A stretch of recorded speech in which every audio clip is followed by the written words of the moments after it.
Hey everybody, this is Russ from Retro Game Core. So today we're going to look at emulating classic systems using RetroArch on the PS Vita. Now a lot of people have a love-hate relationship with RetroArch on the PS Vita. Not a lot of people love it, but there are a lot of people out there who hate it. And those who don't like RetroArch on the PS Vita, they've got pretty good reasons why. The app is fairly difficult to get installed and set up in the first place. And then actually mastering RetroArch, getting it to the point where you're actually playing games the way you want them to play, is an even higher tier of difficulty. And so because of that, a lot of people say, well, you know what, standalone emulators actually perform better than RetroArch.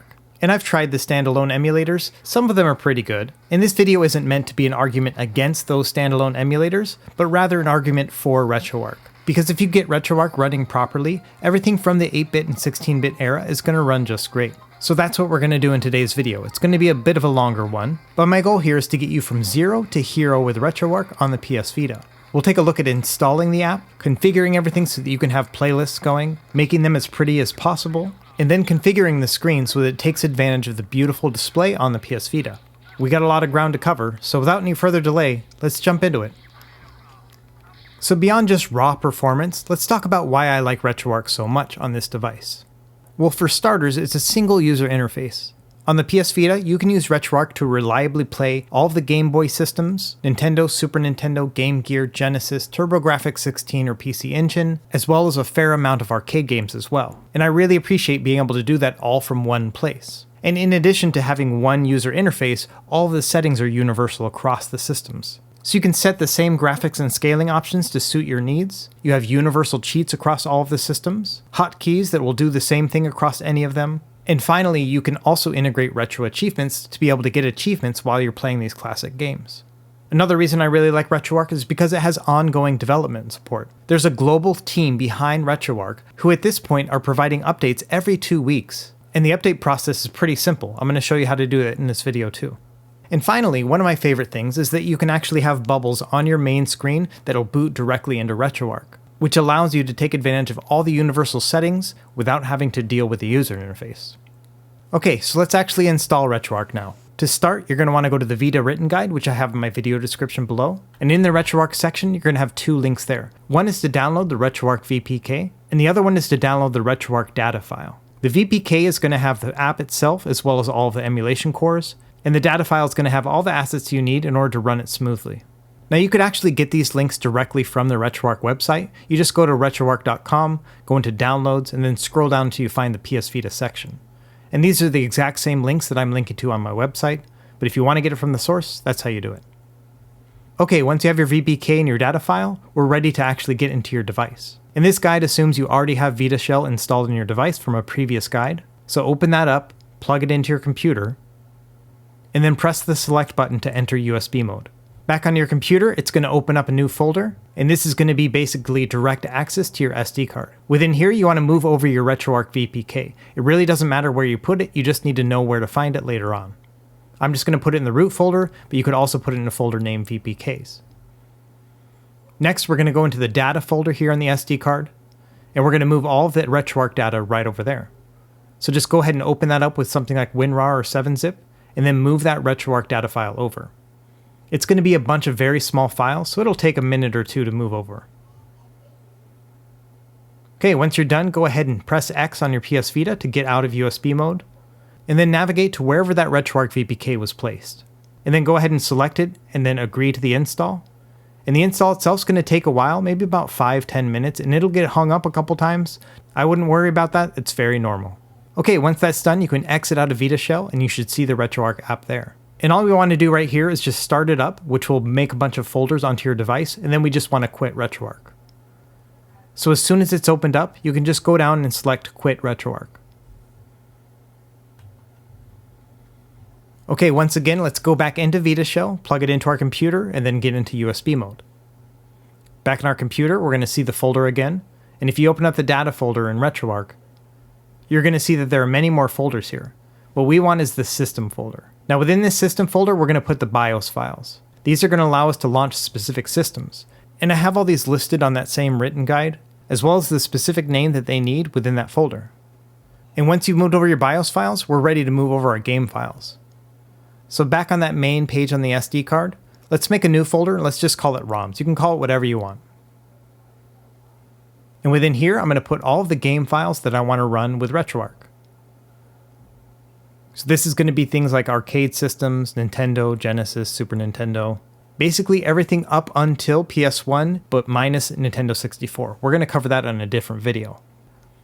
And I would recommend that each of your systems have their own folder within that ROMs folder. Okay, once you've moved everything over, let's actually get into RetroArch and set it up. So back on the device, we're going to start up RetroArch. The first thing I want to do is change the menu driver or the theme for RetroArch itself. So you're going to go into Settings, then Drivers, and then Menu. And then within this, I like to change mine to XMB. After you've changed that over, go into the main menu, configuration file, save current configuration. Then all you need to do is just close RetroArch and open it up again. I personally like the XMB file system because it reminds me of an actual PlayStation system. And the way everything's laid out just makes logical sense to me. First thing I want to do is adjust the size of the text here in the menu. So I'm going to go into Settings, User Interface, and then Appearance.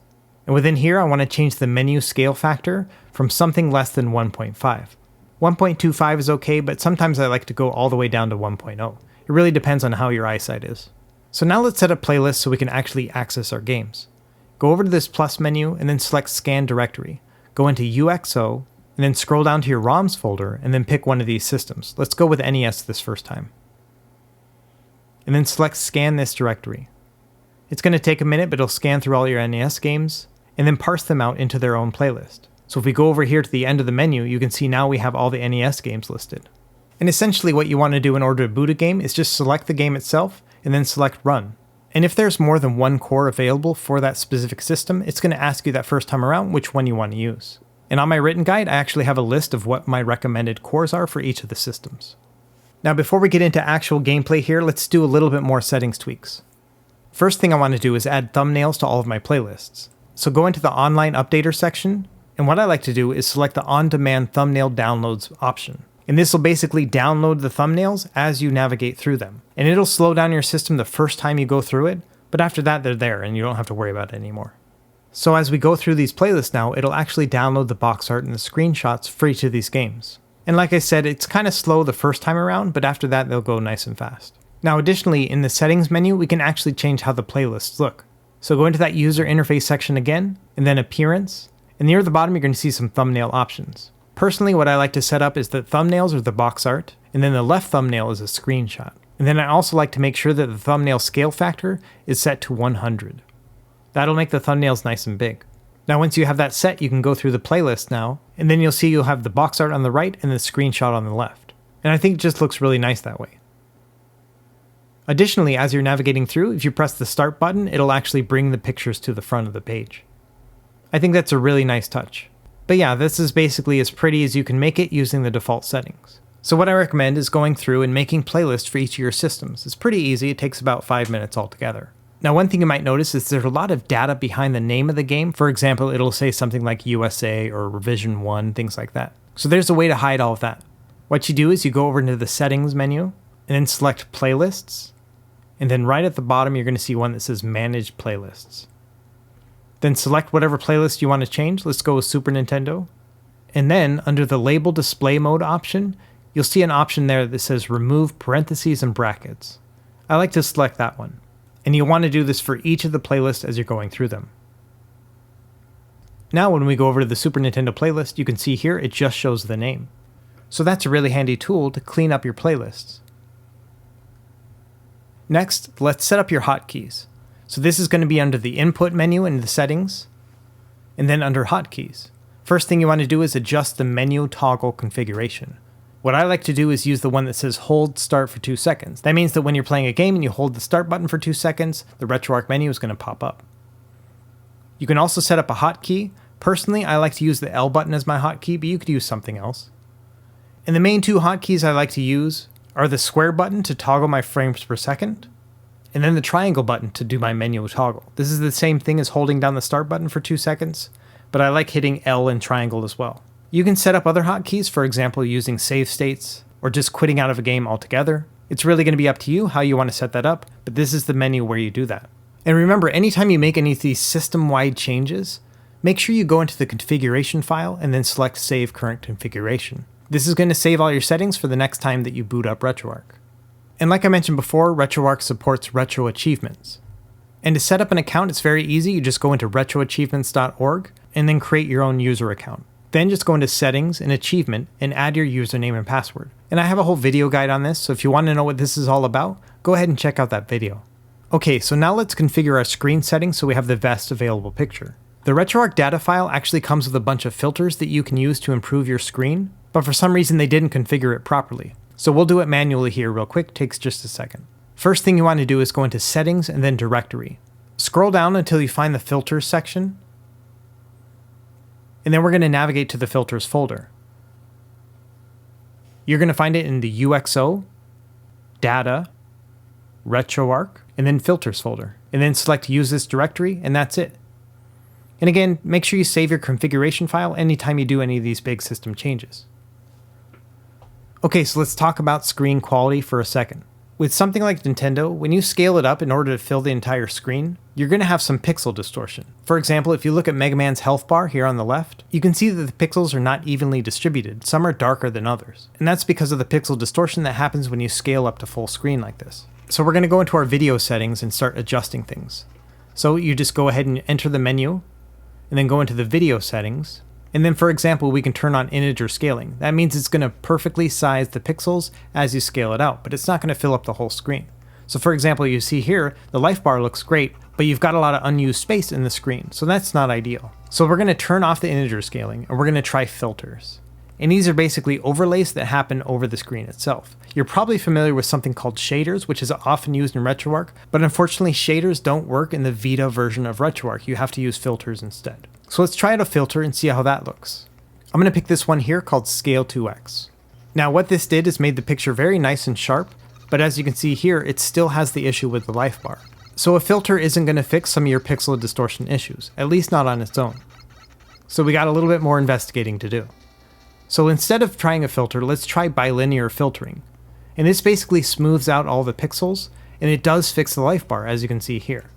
But at the same time, it makes the image very soft. And some people like this, it has a very retro feel to it, but personally I like to have my sharp, clear pixels. So here's the actual solution, is you turn on bilinear filtering, and then you also use a filter on top of it. So for example here, you can see Scale 2x filter with bilinear filtering on, and it looks really good. Not only is the life bar fixed, but the image quality itself is also sharp and clear. Now Scale 2x actually makes some fundamental changes to the picture quality itself. So if you want to have the closest to normal picture, then I recommend the normal 2x filter. And this is what that looks like here. It's basically very true to the original image, while still keeping those perfect pixels, and also staying sharp. In general, I would recommend this across any of your systems. For example, with Super Nintendo, you can see that Mega Man's life bar is screwed up in this one as well, because we're only using the normal 2x filter and not bilinear filtering. But if we turn on just bilinear filtering, it fixes the life bar, but again, the image is very soft. Now if we turn on both bilinear filtering and the normal 2x filter, everything looks great. Now using the normal 2x filter like this does come at a performance cost, but in general, when you're playing 90% of SNES games, they're going to stay locked in at a solid 60 frames per second. And I recommend for the best performance to use the SNES 9X 2005 Plus core. This one gives you really good performance, but also has really good sound. For example, you can see here I'm using this core and running Mario 2 Yoshi's Island, one of the hardest games to emulate on the Super Nintendo, and even having that normal 2x filter, everything's playing just great. We're getting a solid 60 frames per second. For a guy who has a hard time getting Super Nintendo to work properly, this is pretty impressive to me. Now even though nearly every single game is going to play perfectly, there are a couple that have issues. Star Fox is a great example. No matter what core you choose, you're still going to have issues with it. Here we are with the 2010 core, which on the RG351 devices actually is the best core to use for Star Fox, and you can see it's not running very well. Same thing with the 2002 core.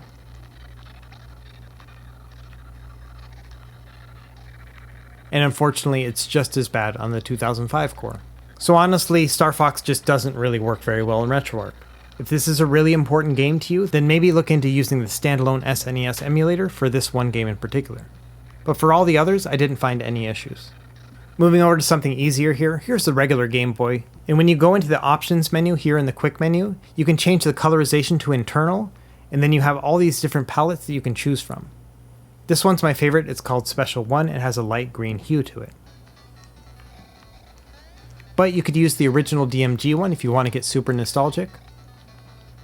And even some of these Super Game Boy palettes look pretty good as well. Personally, I like this one called Special 1, but you've got nearly 100 different palettes to choose from. For Game Boy Color, everything looks really nice, especially when you add that normal 2x filter. You've got some pretty hefty bezels on the left and the right, but I found that as I'm playing, they just kinda don't bother me after a while. Now on the opposite end of the spectrum, the 3:2 aspect ratio of the Game Boy Advance actually fills up a lot of the screen. And so Game Boy Advance games actually are some of my favorite to play on this device, because using the native Game Boy aspect ratio looks very impressive on a 5-inch screen like this. Game Gear looks great on this as well. I recommend using a 4:3 aspect ratio for this. And just about every single Sega Genesis game is going to play perfectly even when using the normal 2x filter. So you can start up a season of Mutant League Football, or collect all the Chaos Emeralds in Sonic the Hedgehog 2. All of them are going to play beautifully. On top of that, Sega CD and Sega 32X play just great on this device. Now the Vita version of RetroArch actually comes with the Genesis Plus GX Wide core, which allows you to stretch the Genesis games to widescreen. To do that, you load up a game using that core, then you go into the options menu, and then find the option that says extra columns to draw in H40. And typically you're going to want to move this number over to something like 6 or 8, and then when you resume the game it should be widescreen. But as a quick word of warning, anytime I tried to use this, RetroArch would crash. So I think there's still a bug in this core, particularly for the PlayStation Vita. But hopefully the team will fix this sometime down the line. Okay, moving over to arcade here. Generally I like to use the Final Burn Neo core when I'm playing arcade games, but as you can see here there's a lot of slowdown when it comes to this one. And initially I thought to myself, well, maybe arcade just kinda sucks on this machine. But when trying out the Final Burn Alpha 2012 core, I could actually get everything to run at full speed. Now that being said, this is one of the systems that doesn't play nicely with using a filter. So if you try to use the normal 2x filter with this, you're going to get some slowdown even when using the Final Burn Alpha 2012 core. So unfortunately on this one in particular, you're either going to have to use bilinear filtering or just have to live with non-perfect pixels. Regardless, it's very easy to get 60 frames per second on arcade games through the 80s and the early 90s. Okay, let me show you how to update RetroArch when you have it already installed. So what you want to do is go over to this downloads page on RetroArch, and like I showed you before, you just want to download the latest VPK. And they're pushing new updates every 2 weeks or so right now, so it's good to do this maybe once a month or so. Once you have the VPK downloaded, just connect to your PC using Vita Shell, and then you can just move that RetroArch VPK over onto the SD card. Again, you can put it wherever you want. As you see here, I've made a VPKs folder, so I'm just moving it over to there now. Now this VPK is pretty big, that's why it takes so long to install. It's going to be like 200 or 300 megs. Back on Vita Shell, go ahead and disconnect, and then navigate to wherever that VPK is. If you remember, I put it in that VPKs folder, and there it is there. So go ahead and run through the installation process again. It's going to take another 5 or 10 minutes, it's just how long it takes when you install it on this device. And just like that, you have a new version of RetroArch. This will update the app itself, as well as all the cores. This isn't going to affect your settings, your games, your playlists, or anything else like that. It's really just going to improve the system that you have currently installed. And as you see here, I have the latest version as of making this video. So the last thing I want to show you here in this video is how to install bubbles that you can actually access from the main screen. This is super handy if you have 1 or 2 favorites and you want to make sure you have easy access to them. So all this is spelled out in the written guide, but I'm going to run you through it real quick. And I should mention this only works on Windows PCs right now. First thing you want to do is go to this Retro Builder GitHub page, and then head over to the releases page, and then download the latest version of Retro Builder. It's 3.0 as of making this video, but it might get updated in the future. Once you have it, go ahead and extract that folder. So you should just have the Retro Builder 3.0 folder. At the bottom of this folder, you should see a retrobuilder.bat file. Go ahead and open that up. So this Retro Builder menu is super handy. It actually takes you to wherever you need to go. So first thing we want to do is go into the input folder. So press 1 and enter, and it'll take you to the input folder. In here, we're going to add a bunch of pictures as well as the ROM that we want to load. So to find the pictures, I recommend going to the Libretro thumbnails page. And again, all this is linked in the written guide. So I'm going to go into the Super Nintendo here, I'm going to open up a box art, and I'm going to download the Super Mario World box art. I'm just going to select Save As, and I'm going to go and put it somewhere that I can find it easily. I'm going to do the same thing now, and you can either do it with the screenshot or the title screen. Let's do it with the screenshot first. Save Image As, and put it in that same folder. And finally, we need an image here that we're going to click on when we actually start up the game. I'm going to go to Screen Scraper for this one, go into the Super Nintendo section, and then into the Media tab. And then I'm just going to grab this bubble here that has the word Super Nintendo on it. I'm going to open this up in a new tab, and then I'm going to adjust the size of the image to a width of 400 pixels. It's just a tiny bit bigger than it was initially. And again, I'm just going to save this in that same folder. Okay, so now if we go over to that folder where I have the images saved, I have these 3 images and I need to rename them. For this icon that we're going to click on, I'm going to change that to startup.png. For the background image, I'm going to use the word background.png. And then for the actual bubble itself, I'm going to name it icon0.png. I'm going to drag these over into that input folder that popped up earlier. And then I need to grab that ROM file that's actually on my Vita. So again, going back into Vita Shell, connecting to my computer. I'm going to go into my ROMs folder here, and then the SNES folder, and then I'm going to grab Super Mario World. And I'm going to drag it over into that input folder. So now I have everything I need. I have the images as well as the ROM. So back in the Retro Builder menu, I'm going to do the Easy VPK option. I'm going to press 2 and then enter. And this is going to run through a script here, which is going to build that VPK for me. You're going to get a pop-up that's going to ask you what is the name of the bubble. And here I'm just going to name it Super Mario World. Next, it's going to ask you for a title ID. This needs to be 9 characters long and either in all caps or with numbers. So I'm going to write SMW 123456. That's 9 characters. And then just press enter. It'll say please wait, and once this window disappears, you're ready to go. Okay, without any fanfare, we've actually made that VPK. So we're going to go back into the Retro Builder folder and then VPK, and there it is right there. If you want, you can actually rename this VPK to something that's a little bit more memorable. So I'm going to rename it to something like Super Mario World. Now back on the Vita, I'm going to go into the VPKs folder and I'm just going to drag that over. And so back on the Vita itself, I'm going to close my USB connection. I'm going to navigate to UXO and then my VPKs folder. So that way I can install the Super Mario World bubble. Then just select it. It's going to say, do you really want to install that package? And you say, yeah, man, I want to do it. Installation will just take a second. You can close out a Vita shell, and if you scroll down to the bottom, you should now see a Super Mario World bubble. And as you can see, the bubble itself is the box art. And then when we tap on it, the background is a screenshot, and then the Super Nintendo logo is the thing we click on. Now this is going to basically boot into RetroArch in the background, and then load the game itself. The boot time is actually going to be significantly long, to the point where you might think that something's going wrong. But then eventually the game itself will actually boot up. And just like that, you've gone from the main menu over into a game. It's not the fastest method in the world, but it's still super handy if you don't want to navigate through RetroArch. Just be aware that when you close out of the game, you have to actually slide down and close out of RetroArch and then the game itself. Now personally, I wasn't really happy with how that bubble looked. So initially I changed it to the screenshot as the bubble instead, and then when I clicked on it, I now had the box art. And I thought that looked a lot better, but I still think you can do a little bit better. So instead I changed the bubble to the title screen. And this is just about perfect to me. I think it looks really nice. But again, you could actually design this however you want. Alright everyone, I'm going to start wrapping up now. I really appreciate that you stuck with me through the end here. We covered a lot of ground, and basically took RetroArch from the beginning to the end in terms of getting it set up for your device. If you have any specific questions about how to set things up, I would recommend checking out that written guide that I have linked in the video description, because I walk you through all of that stuff in a nice complement to this video itself.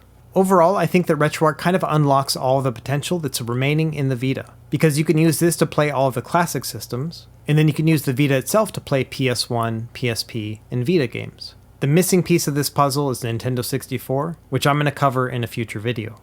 But for now, let me know if you have any questions in the comments below, and be sure to like and subscribe if you found this helpful, and we will see you next time. Happy gaming!